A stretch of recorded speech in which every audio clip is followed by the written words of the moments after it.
धन धन भाग अंगना माता कैली हम पूजन मानु हो। धन धन भाग अंगना माता कैली हम पूजन मानु हो। जहवा शिव गुरु के परल चरण माता कैली हम वंदन मानु हो।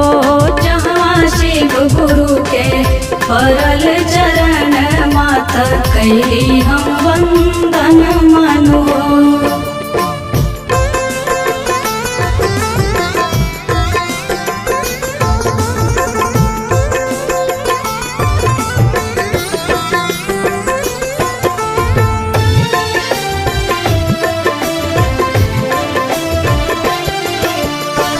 चंदन चौकिया लगा देली ओही पर आसन मानु हो।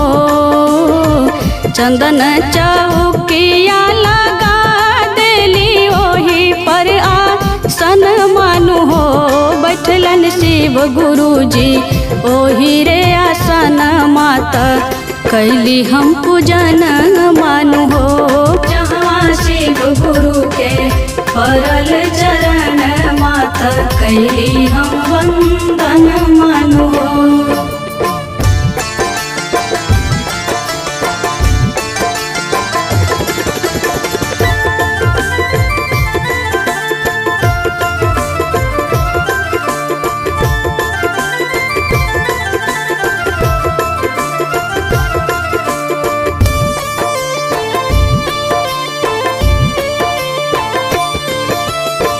सुनी सुनी गुरु जी के चर्चा त झूमे लागल मन मानु हो।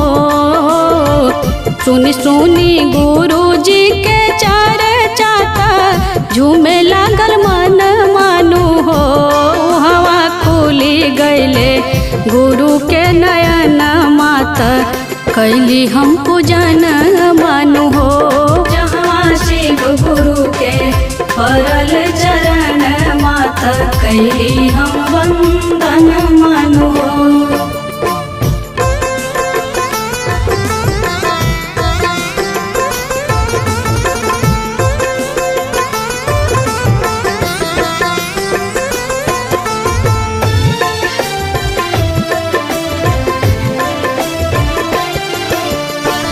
गणेश बिहारी जी के गीतिया तो बबीता गावे गान मानु हो। गणेश बिहारी जी के गीतिया तो बबीता गावे गान मानु हो। सबे शिष्या सब गावेली भजन माता कैली हम पूजन मानु हो। जहाँ शिव गुरु के परल चरण माता कैली हम वंदन मानु हो। धन धन भाग अंगना माता कैली हम पूजन मानु हो। धन धन भाग अंगना माता कैली हम पूजन मानु हो। जहाँ शिव गुरु के परल चरण माता कैली हम वंदन मानु हो। जहाँ शिव गुरु के परल चरण माता कैली हम वंदन मानु हो।